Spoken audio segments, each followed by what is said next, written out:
Pentecost Asafono about contain the statement any a year and for ni abetu de no womo ede patch said Abayo Miss Erica Edufa and Ada a conferential no kwan next nearby your kama 20 years ago womusha no kwan to mona ebiesa ebonu to wo mapa bonten abeka said Abayo no eka womo ehun a year change of Pentecost no na ebiemu so no na ofi asafonimu wo wenchi enshira na tese na ofi asafonimu all night no ye organize ma yuta ofi all night na ase ekofi a nsembone no eto wo kwan minti na tese wo mo eja tun se Abayo no wo mo enipa so kom na tese bebi a ofi ni na bebi a ni ekra no bone na esi no etimi esi na Miss Erica Edufei Pentecost for no come from much almost Abayo 20 years of yearness in the say and you will be out what say Ninfie Tina say we are seeing in anything what did we are testing in Ninti and much on number bonte so and just what the original or science better but the woman said Abayo will be our one woman part is a one original youth president Elma Pentecost Asafono Baba to make a bit nature can say Abayo they will be only be one that said woman Ababa wa would this intina what in a so near Jumatin up to the news that and they do not get the munge when 20 years now feel person we are see a few person when you need to say won't say yes if you ask me buy so virgin but nasty or may stick na no not to say one more edit to Abayo way na baba na wo say at 20 years where next near to so you Juma shire for edging for edifi wo egwu na ebie musu ne ba sorry sumu a wo say to ache Juma to say children service for your children teacher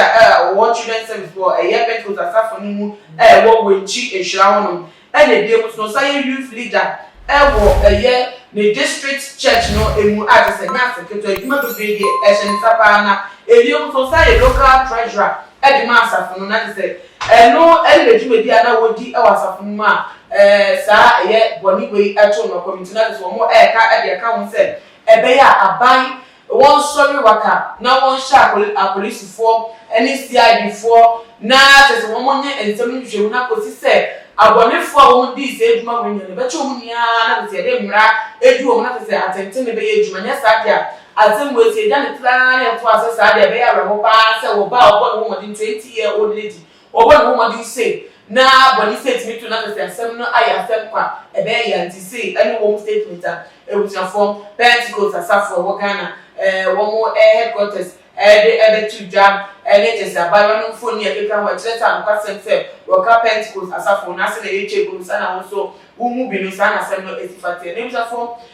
some no mu ye ya ne say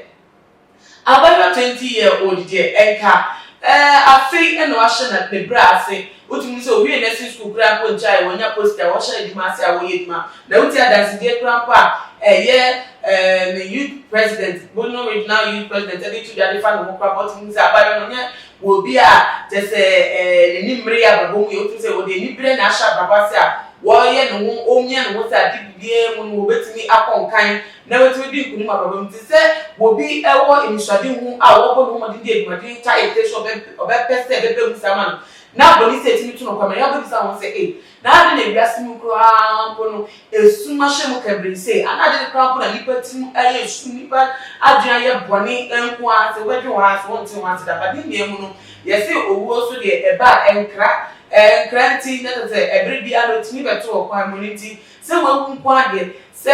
kwa ofa so ye nye papa mu kra store no wu a no wu nti na say enyame ensem na owo chi ensem ewo ne de onyo ewo ene beja baba ni nyam no se na ye Pentecost for penfo no so de beto de statement mi no mo ya twen pa se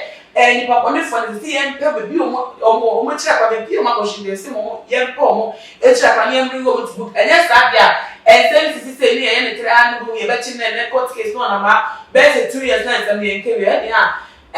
se ekonisa enye wo ni jene especially the Christian for wo mo eno matete wo ba I don't have a design of so share a year dear almost film as at this time. I say when you wait me at home and you do film as a funny anchor or with Macas or Honey or some can come here, dear woman here film. Any statement about when Tabia to come any identity of Macabre from it. They are baby to see. Ni wa woni woni ano e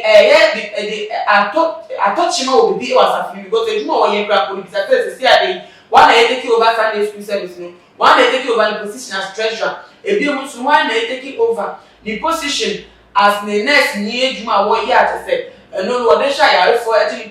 qualify e wo mu why and take over na say e be yen same thing dey na be o tell e na say obi a oni AD kaso bo bia no sabre no yawa ekoso mu a wo munya tentene a egabe ye omode pante be ya se na ye petrol fo mpenifo na aka no aban emfa no fa ye adwuma ne ye mpo mo kira ka ne ntwi wo mu akasa kasa na aso twe se fata no ye fa mo na ni nua mu no megina apenya we so de ya call the mebusuafo any Pentecost mpenifo ni ate se asem we aka wo ye wo ya wo mbi wo ya na ko nso mo nkran na wo mo awodi o betimi edi atwa wo mo abrabo so ate se usan we a esi no edi twoma kwa mu e wo kwandiara eso muni aba na ama obusame na de eye ensem we ebe so ni ti mo motia na mo for ma dwenche fa mu no entudwa e wo tumaji e comment section e bi mo share video we no social media platforms tumaji wa Instagram Twitter so @tumaji_, Facebook tumaji midi na midi bo editor na mo so friend me sa video na so na me ya do my message